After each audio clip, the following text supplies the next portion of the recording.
लोकमंगलचे राज्यस्तरीय साहित्य पुरस्कार जाहीर झाले असून 21 मार्च रोजी वितरण होणार आहे।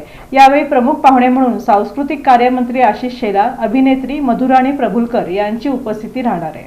लोकमंगल फाउंडेशनच्या वतीनं दिल्या जाणाऱ्या 2025च्या लोकमंगल राज्यस्तरीय साहित्य पुरस्कारांची घोषणा करण्यात आली। हा पुरस्कार सोहळा शनिवारी 21 मार्च रोजी सकाळी 11 वाजता किर्लोस्कर सभागृह, हिराचंद नेमचंद वाचनालय, सोलापूर इथं होणार असून कार्यक्रमाला प्रमुख अतिथी म्हणून सांस्कृतिक कार्यमंत्री आशिष शेलार, मराठी अभिनेत्री मधुराणी प्रभुलकर उपस्थित राहणार आहेत, अशी माहिती लोकमंगल फाउंडेशनचे संस्थापक तथा आमदार सुभाष देशमुख यांनी पत्रकार परिषदेत दिली। यंदाचा प्रमुख साहित्य पुरस्कार साहित्यिक प्रसाद कुमठेकर वसई यांच्या इतर गोष्टी या कथासंग्रहाला जाहीर करण्यात आला आहे। तसंच प्रेषित प्रदीप सिद्धभट्टी बुलढाणा यांच्या विस्मरणाच्या अरण्यात या कविता संग्रहाला, चित्रा पालेकर मुंबई यांच्या तर अशी सारी गंमत या आत्मचरित्राला आणि मयुरेश कुलकर्णी पुणे यांच्या त्सुबाकी स्टेशनर्स या जपानी भाषेतून अनुवादित कादंबरीला पुरस्कार जाहीर करण्यात आला आहे।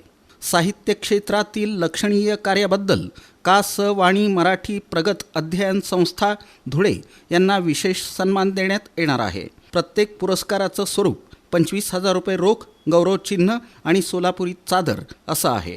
याशिवाय सोलापुरी साहित्याला दिल्या जाणाऱ्या पुरस्कारासाठी ज्ञानेश्वर जाधवर, बोरगाव तालुका बार्शी यांच्या शून्य रेषा या विज्ञान कादंबरीची निवड करण्यात आली आहे। या पुरस्काराचं स्वरूप 15,000 रुपये रोख, गौरवचिन्ह आणि सोलापुरी चादर असं आहे। यंदाचं पुरस्काराचं 11वं वर्ष आहे। पुरस्कार निवड समितीत नितीन वैद्य, प्राध्यापिका डॉक्टर रुचा कांबळे, शिरीष देखणे आणि डॉक्टर दत्ता घोलप यांचा समावेश होता।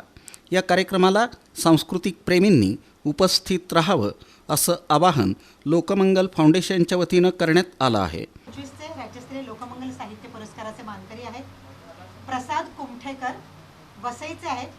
त्यांच्या पुस्तकाचं नाव आहे इतर गोष्टी, कथासंग्रह आहे आणि मुंबईचं प्रकाशन आहे।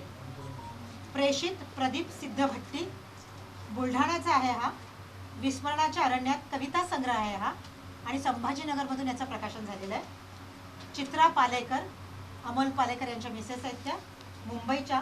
तर अशी सारी गंमत हे आत्मचरित्र आहे त्यांचं आणि मुंबईचं प्रकाशन आहे। मयुरेश कुलकर्णी, त्सुबाकी स्टेशनर्स हे त्याचं पुस्तक आहे, पुण्याचा आहे तो आणि मूळ जपानी भाषेतून अनुवाद आणि ही कादंबरी आहे।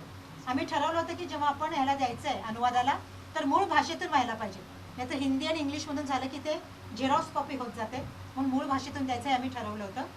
आणि साहित्य क्षेत्रातील लक्षणीय कार्याबद्दल व्यक्ती किंवा संस्थेला आपण जो पुरस्कार देतो तो आहे का.स. वाणी मराठी प्रगत अध्ययन संस्था धुळे आणि या पुरस्काराचं स्वरूप आहे प्रत्येकाचं 25,000 रुपये, गौरवचिन्ह आणि सोलापुरी चादर।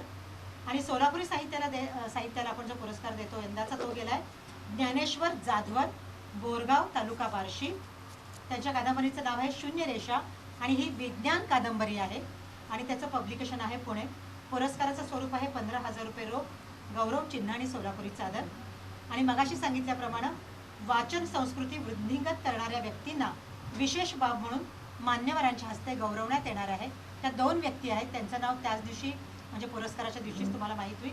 आणि पुरस्कार सोहळा शनिवार दिनांक 21 मार्च 2026 सकाळी साधारणतः 10:30 वाजताची वेळ असेल आणि किर्लोस्कर सभागृह, हिराचंद नेमचंद वाचनालयाचा वरचा हॉल तिथं आपण घेतोय। या पत्रकार परिषदेला रुचा कांबळे, शिरीष देखणे, शोभा बोल्ली, दत्ता घोलप, नितीन वैद्य आदी उपस्थित होते।